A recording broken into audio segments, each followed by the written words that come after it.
Happy day. Welcome to stock insights. நம்ம சேனலில் daily stock நியூஸோட updates தான் பார்த்துட்டு வரோம். இந்த கண்டென்ட்லாம் Economic Times, NBC, TV 18, Moneycontrol, NDTV ப்ராஃபிட்லேருந்து எடுத்திருக்கேன். நான் செபி ரிஜிஸ்டர் அட்வைசர் கிடையாது. நம்ம சேனலில் ஸ்டாக் ரெக்கமெண்டேஷன் எதுவும் கிடையாது. நீங்கள் இன்வெஸ்ட்மெண்ட் பண்ணுறதுக்கு முன்னாடி உங்கள் ஃபினான்ஷியல் அட்வைசரை கன்சல்ட் பண்ணிவிட்டு இன்வெஸ்ட்மெண்ட் பண்ணுங்கள்.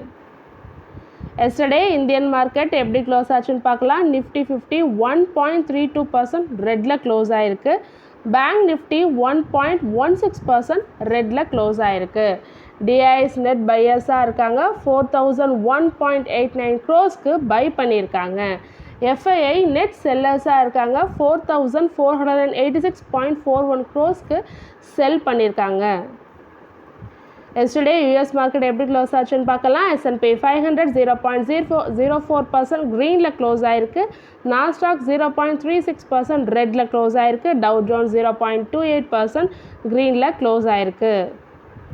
இந்தியன் ஏடிஆர் ஆன இன்ஃபோசிஸ் ஏடிஆர் 0.46% க்ரீன்லையும், ஐசிஐசிஐ பேங்க் ஏடிஆர் 1.72% க்ரீன்லையும், HDFC பேங்க் ஏடிஆர் 0.17% க்ரீன்லையும், விப்ரோ ஏடிஆர் 0.27% ரெட்லையும், டாக்டர் ரெட்டிஸ் லேப் ஏடிஆர் ஃப்ளாட்டாகவும் க்ளோஸ் ஆகிருக்கு. ஸோ யூஎஸ் மார்க்கெட் மாட்ரேட்டாக ஃப்ளாட்டாக தான் க்ளோஸ் ஆகிருக்கு. நாஸ்டாக் மட்டும் நெகட்டிவில் க்ளோஸ் ஆகிருக்கு. ஸோ நம்ம மார்க்கெட் திரும்ப நெகட்டிவ்க்கு வந்திருக்கு. ஸோ இன்றைக்கி நம்ம மார்க்கெட் எப்படி ரியாக்ட் ஆகுதுன்னு பார்க்கணும்.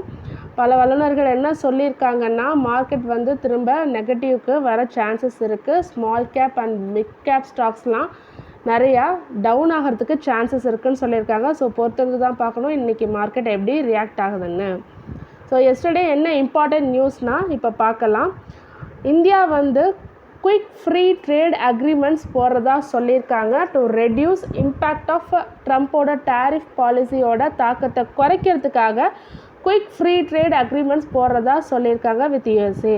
திஸ் அக்ரிமெண்ட்ஸ் என்ன பண்ணுன்னா, லோயர் டியூட்டிஸை கம்மி பண்ணும், அலாங் வித் பார்ட்னர் கண்ட்ரிஸோட கம்மி பண்ணணுன்னு சொல்லியிருக்காங்க. அது மட்டும் இல்லாமல் ட்ரேடை இன்க்ரீஸ் பண்ணணுன்னு சொல்லியிருக்காங்க.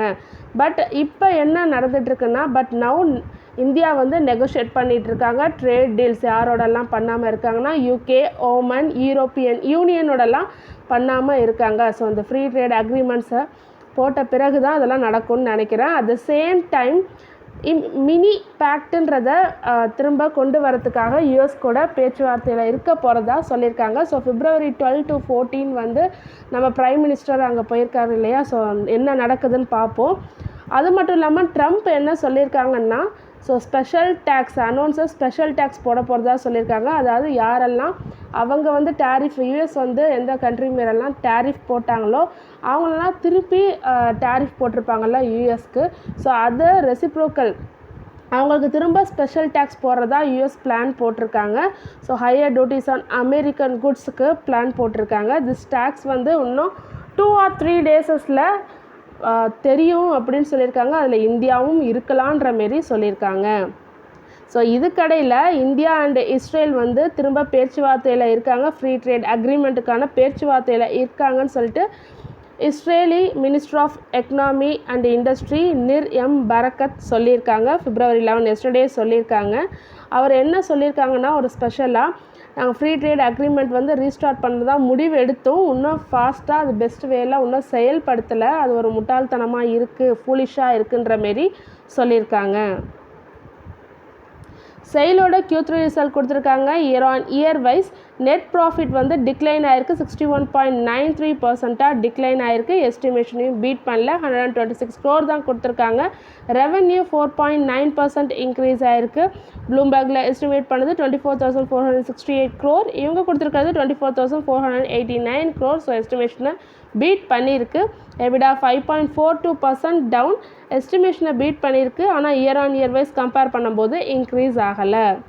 எபிடா மார்ஜின் 8.26% கம்மியாக இருக்குது. எஸ்டிமேஷனை பீட் பண்ணியிருக்கு. டெக்னோகிராஃப்ட் இண்டஸ்ட்ரீஸ் Q3 ரிசல்ட் கொடுத்துருக்காங்க. இயர் ஆன் இயர் வைஸ் பார்க்கலாம். நெட் ப்ராஃபிட் 30% டவுன் ஆகிருக்கு. ரெவன்யூ 25.7% இன்க்ரீஸ் ஆகிருக்கு. EBITDA 13% increase. எபிடா மார்ஜின் 16 14.3% கம்மியாயிருக்கு. ஓவராலாக பார்க்கும்போது ஒரு மாடரேட் ரிசல்ட் தான் கொடுத்துருக்காங்க. நெட் ப்ராஃபிட் பயங்கரமாக டவுன் ஆகிருக்கு. சேல் ஒரு நல்ல ரிசல்ட்டே கொடுக்கல. வோடஃபோன் இந்தியா அவங்களோட 5G சர்வீசஸை கமர்ஷியல் லான்ச்சாக மும்பையில் பண்ண போகிறதா சொல்லியிருக்காங்க. ஃபார் த மார்ச் 2025 வெளியாகும்னு எதிர்பார்க்குறாங்க. அதேமாரி டெல்லி, பெங்களூர், சண்டிகர் அண்ட் பாட்னாலலாம் 5G services in April 2025 launch பண்ண போகிறதா சொல்லியிருக்காங்க Vodafone India. IIFL Capital Services Q3 result கொடுத்துருக்காங்க. இயர் ஆன் இயர் பேசிஸில் பார்க்கலாம். நெட் ப்ராஃபிட் 31% இன்க்ரீஸ் ஆகிருக்கு. டோட்டல் இன்கமும் 11% இன்க்ரீஸ் ஆகிருக்கு. அது மட்டும் இல்லாமல் இன்டரிம் டிவிடெண்டாக 3 per ஷேர் தரதா சொல்லியிருக்காங்க. அதுக்கான ரெக்கார்ட் டேட் February 17. ஸோ ஓவராலாக IIFL கேபிட்டல் சர்வீஸ் ஒரு நல்ல ரிசல்ட் கொடுத்துருக்காங்க. செலோ வேர்ல்ட் Q3 ரிசல்ட் கொடுத்துருக்காங்க. இயர் ஆன் இயர் பேசிஸில் நெட் லாஸ் வந்து இன்க்ரீஸ் ஆகிருக்கு.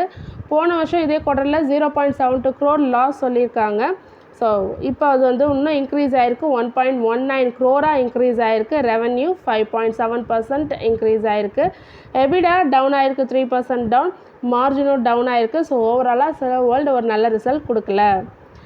Vedanta committee of directors approval பண்ணியிருக்காங்க. 3000 crore வயா நான் கன்வெர்ட்டிபிள் டிபென்ச்சர்ஸ் மூலமாக நாங்கள் பண்ண போகிறோம்னு சொல்லியிருக்காங்க, ரைஸ் பண்ண போகிறோம் சொல்லியிருக்காங்க. இது வந்து ப்ரைவேட் பிளேஸ்மெண்ட் பேசிஸ் மூலமாக தான் நடக்குது. ஸோ இது வந்து நேற்றுக்கு ஆஃப்டர் மார்க்கெட் ஹவர்ஸில் வெளிவந்த செய்தி.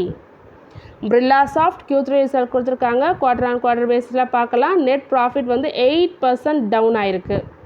Revenue 0.4% down. EBITDA 1% down. EBITDA மார்ஜினலாக டவுன் ஆகிருக்கு. ஸோ ஓவராலாக பார்க்கும்போது எல்லாமே டவுன் ஆகிருக்கு.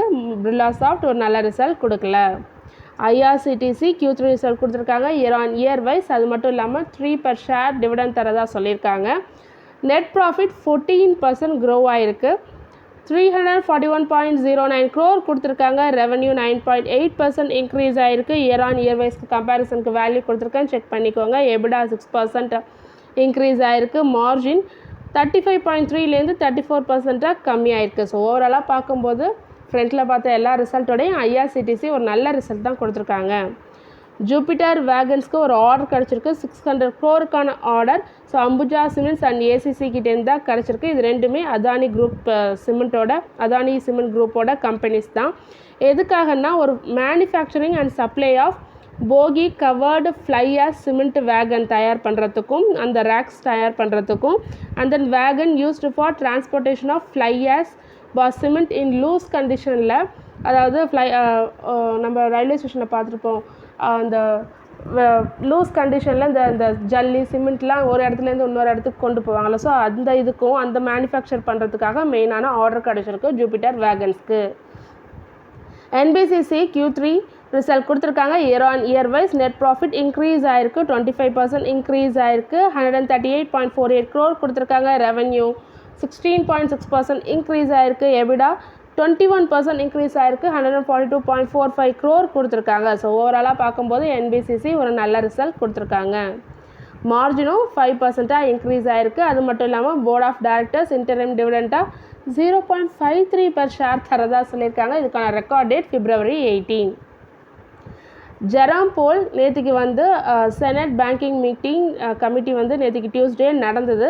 அதில் என்ன சொல்லியிருக்காங்கன்னா, இப்போ வந்து எந்த ரேட் கட்டும் கிடையாது, எந்த இன்ட்ரெஸ்ட்டும் குறைக்க போகிறது இல்லை, எந்த ரேட்டும் லோவர் பண்ண போகிறது இல்லைன்னு சொல்லியிருக்காங்க. எக்கனாமி வந்து இப்போதைக்கு US எக்கனாமி கொஞ்சம் ஸ்ட்ராங்காக தான் இருக்குது. ஸோ இப்போ வந்து எந்த அவசரமும் தேவைப்படல ரேட் கட் பண்ணுறதுக்குன்னு சொல்லிட்டு ஜெராம் போல் நேற்றுக்கு சொல்லியிருக்காங்க. இந்தியா இஸ்ரேல் ட்ரேட் வந்து இன்க்ரீஸ் ஆகும், அதோட இன்வெஸ்ட்மெண்ட் வந்து இன்க்ரீஸ் ஆகும், 10x க்ரோத்தாக இன்க்ரீஸ் ஆகும், இன்னும் 12 to 13 இயர்ஸில் 10x க்ரோத்தாக இன்க்ரீஸ் ஆகும் அந்த இன்வெஸ்ட்மெண்ட் சொல்லியிருக்காங்க. டோட்டல் பைலேட்ரல் ட்ரேட் இப்போ பிட்வீன் இந்தியா அண்ட் இஸ்ரேல் எவ்வளோ இருக்குதுன்னு பார்த்தீங்கன்னா $2.36 billion இருக்குது. ஃப்ரம் ஏப்ரல் டு நவம்பர் 2024 வரைக்கும் இவ்வளோ இருக்குதுன்னு சொல்லிட்டு நேற்றுக்கு காமர்ஸ் மினிஸ்டர் பியூஷ் கோயல் சொல்லியிருக்காங்க. பர்கர் பெயின் Q3 ரிசல்ட் கொடுத்துருக்காங்க. இயர் ஆன் இயர் வைஸ் பார்க்கலாம். Net profit 2% down. Revenue 3.2% increase ஆகிருக்கு. 2,975.06 crore கொடுத்துருக்காங்க. EBITDA 2% down. எபிடா மார்ஜினும் கம்மியாகிருக்கு, 15.9%. ஸோ ஓவராலாக பர்கர் பெயின்ஸ் நல்ல ரிசல்ட் கொடுக்கல. அலுவாலியா கான்ட்ராக்ட்ஸ் Q3 ரிசல்ட் கொடுத்துருக்காங்க. இயர் ஆன் இயர் பேசிஸில் பார்க்கலாம். Net profit 30% down. Revenue 7.3% down. 951.96 crore கொடுத்துருக்காங்க. எபிடா 25% டவுன் ஆகிருக்கு. மார்ஜினும் எபிடா மார்ஜினும் 10.9லேருந்து 8.9% கம்மியாயிருக்கு. ஸோ ஓவராலாக அலுவாலியா கான்ட்ராக்ட்ஸ் நல்ல ரிசல்ட் கொடுக்கல. பிஇஎம்எல் பார்ட்னர்ஷிப் வைக்கிறாங்க யாரோடனா சவுத் கொரியாஸ் STX இன்ஜினோட. இது மூலமாக அவங்க டெவலப் பண்ண போகிறதா சொல்லியிருக்காங்க, டெவலப்மெண்ட் பண்ண போகிறதா சொல்லியிருக்காங்க பேட்டில் டேங்க் அண்ட் மெரைன் இன்ஜின்ஸை. ஸோ இது மேனுஃபேக்சரிங் பண்ணுறதா இருக்கட்டும், அது மட்டும் இல்லாமல் மார்க்கெட் பண்ணுறதா இருக்கட்டும், both battle tank and marine engines அதோட ஸ்பேர்ஸ் எல்லாம் மார்க்கெட்டிங், மேனுஃபேக்சரிங் அண்ட் மார்க்கெட்டிங்காக ஒரு அக்ரிமெண்ட் போட்டிருக்காங்க. இதில் வந்து சர்வீசிங், மெயின்டெனன்ஸ் எல்லாமே இன்க்ளூட் ஆகுது. ஃபர்தராக இது இந்தியாவோட டிஃபென்ஸ் மேனுஃபேக்சரிங்கை இன்க்ரீஸ் பண்ணணும்னு சொல்லியிருக்காங்க பிஇஎம்எல். HEG Q3 ரிசல்ட் கொடுத்துருக்காங்க. இயர் ஆன் இயர் பேசிஸில் பார்க்கலாம். நெட் ப்ராஃபிட் 91% இன்க்ரீஸ் ஆகிருக்கு. பட் ஆனால் ரெவன்யூ டவுன் ஆகிருக்கு, 14.9% கம்மியாயிருக்கு. எபிடா 8% டவுன் ஆகிருக்கு. எபிடா மார்ஜின் 15.4லேருந்து 16.7% இன்க்ரீஸ் ஆகிருக்கு. ஸோ ஓவராலாக பார்க்கும்போது ஒரு ரெவன்யூவும் எபிடாவும் டவுன் ஆகிருக்கு, நெட் ப்ராஃபிட் மட்டும் இன்க்ரீஸ் ஆகிருக்கு. ஒரு அவ்வளோ நல்ல ரிசல்ட் இல்லை. AstraZeneca pharma India Q3 result கொடுத்துருக்காங்க. இயர் ஆன் இயர் பேசிஸில் பார்க்கலாம். நெட் ப்ராஃபிட் 95% இன்க்ரீஸ் ஆகிருக்கு. ரெவன்யூ 44% இன்க்ரீஸ் ஆகிருக்கு, 440.29 crore கொடுத்துருக்காங்க. எபிடா இன்க்ரீஸ் ஆகிருக்கு, 76 crore இன்க்ரீஸ் ஆகிருக்கு. மார்ஜின் 4.9லேருந்து 17.5% இன்க்ரீஸ் ஆகிருக்கு. ஓவராலாக ஒரு பெஸ்ட் ரிசல்ட் கொடுத்துருக்காங்க. பேரோல் சொல்யூஷன் ப்ரொவைடரான ராம்கோ சிஸ்டம் என்ன சொல்லியிருக்காங்கன்னா, பப்புவா குனியாவோட நேஷ்னல் கரியர் ஏர் நிகழ்நின்ற இதை வந்து சூஸ் பண்ணியிருக்காங்க. இவங்களோட பிளாட்ஃபார்மை பேசி பிளாட்ஃபார்மை சூஸ் பண்ணியிருக்காங்க பேரோல் ஆப்ரேஷனுக்காக. ஸோ பேரோல் ஆப்ரேஷனை அவங்க வந்து மாடர்னைஸ் பண்ண போகிறதா சொல்லியிருக்காங்க. And then over 20,000 employees across Papua Guinea, Australia, Fiji and the Philippines இதிலெல்லாம் அவங்க வந்து பேரோல் ஆப்ரேஷனை இம்ப்ளிமெண்ட் பண்ண போகிறதா சொல்லியிருக்காங்க வித் மாடர்னைஸ் டெக்னாலஜியோட. வோடஃபோன் இந்தியா Q3 ரிசல்ட் கொடுத்துருக்காங்க. குவார்டர் ஆன் குவார்டர் பேசிஸில் நெட் லாஸ் சொல்லியிருக்காங்க. ஸோ போன வருஷம், அதாவது போன குவார்ட்டரில் 7,168.09 crore லாஸில் இருந்தது. இப்போ லாஸை கொஞ்சம் கம்மி பண்ணியிருக்காங்க, 6,609.3 crore கம்மி பண்ணியிருக்காங்க. ரெவன்யூ 1.7% அப் ஆயிருக்கு. எபிடா 4% இன்க்ரீஸ் ஆகிருக்கு. மார்ஜின் 41.6லேருந்து 42.4% இன்க்ரீஸ் ஆகிருக்கு. லாஸை கம்மி பண்ணியிருக்காங்க, ஆனால் ரொம்ப கம்மி பண்ணல Vodafone India. MOIL Q3 result கொடுத்துருக்காங்க. Year on year wise net profit 18% increase ஆகிருக்கு. ரெவன்யூ 19.8% இன்க்ரீஸ் ஆகிருக்கு. எபிடா 6% இன்க்ரீஸ் ஆகிருக்கு. எபிடா மார்ஜின் 29.2லேருந்து 25.9% கம்மி ஆகிருக்கு. ஓவராலாக பார்க்கும்போது ஒரு நல்ல ரிசல்ட் தான் கொடுத்துருக்காங்க. Shri Renuka Sugars Q3 result கொடுத்துருக்காங்க. இயர் ஆன் இயர் வைஸ் பார்க்கலாம். நெட் லாஸ் சொல்லியிருக்காங்க. ஸோ போன வருஷமும் இதே குவார்ட்டரில் 172.30 crore லாஸில் தான் இருந்திருக்காங்க. இப்போ லாஸ் இன்னும் இன்க்ரீஸ் ஆகிருக்கு, 203.60 crore சொல்லியிருக்காங்க. ரெவன்யூ 14.8% டவுன் ஆகிருக்கு. எபிடாவும் லாஸ் சொல்லியிருக்காங்க, 1.5 crore. ஸோ ஓவராலாக நல்ல ரிசல்ட் கொடுக்கவே இல்லை Shri Renuka sugars. Tata investment corporation Q3 result கொடுத்துருக்காங்க. Year on year basis net profit 63% down, total இன்கமும் 92.6% டவுன் ஆயிருக்கு. ஸோ டாடா இன்வெஸ்ட்மெண்ட் கார்பரேஷனும் நல்ல ரிசல்ட் கொடுக்கல. இர்கான் இன்டர்நேஷ்னல் Q3 ரிசல்ட் கொடுத்துருக்காங்க. Year on year basis net profit 65% down ஆயிருக்கு, 86.10 crore தான் கொடுத்துருக்காங்க. ரெவன்யூ 10.8% டவுன் ஆயிருக்கு. எபிடா 49% டவுன் ஆயிருக்கு, 49% டவுன் ஆயிருக்கு, 131.93 crore கொடுத்துருக்காங்க. எபிடா மார்ஜினும் 8.8%லேருந்து 5% கம்மியாயிருக்கு. ஸோ ஓவராலாக ஒரு நல்ல ரிசல்ட் கொடுக்கல இர்கான் இன்டர்நேஷ்னல். EID பேரி Q3 ரிசல்ட் கொடுத்துருக்காங்க. இயர் ஆன் இயர் பேசிஸில் நெட் ப்ராஃபிட் 65% க்ரோ ஆயிருக்கு, 194.87 crore கொடுத்துருக்காங்க. ரெவன்யூ 12.2% இன்க்ரீஸ் ஆயிருக்கு. எபிடா 67% இன்க்ரீஸ் ஆயிருக்கு, 702.08 crore கொடுத்துருக்காங்க. எபிடா மார்ஜினும் 5.4%லேருந்து 8.1% இன்க்ரீஸ் ஆயிருக்கு. ஓவராலாக EID பேரி ஒரு பெஸ்ட் ரிசல்ட் கொடுத்துருக்காங்க. பேயர் கார்ப்பரேட்ஸ் Q3 ரிசல்ட் கொடுத்துருக்காங்க. Year on year wise net profit கம்மியாயிருக்கு, 63% கம்மியாயிருக்கு. ரெவன்யூ 10.7% இன்க்ரீஸ் ஆயிருக்கு. எபிடா 85% டவுன், 19.70 crore கொடுத்துருக்காங்க. மார்ஜினும் டவுன், 13.4லேருந்து 1.9% கம்மியாயிருக்கு. ஓவராலாக ஒரு பெஸ்ட் ரிசல்ட் கொடுக்கல பேயர் கிராப் சயின்ஸ்.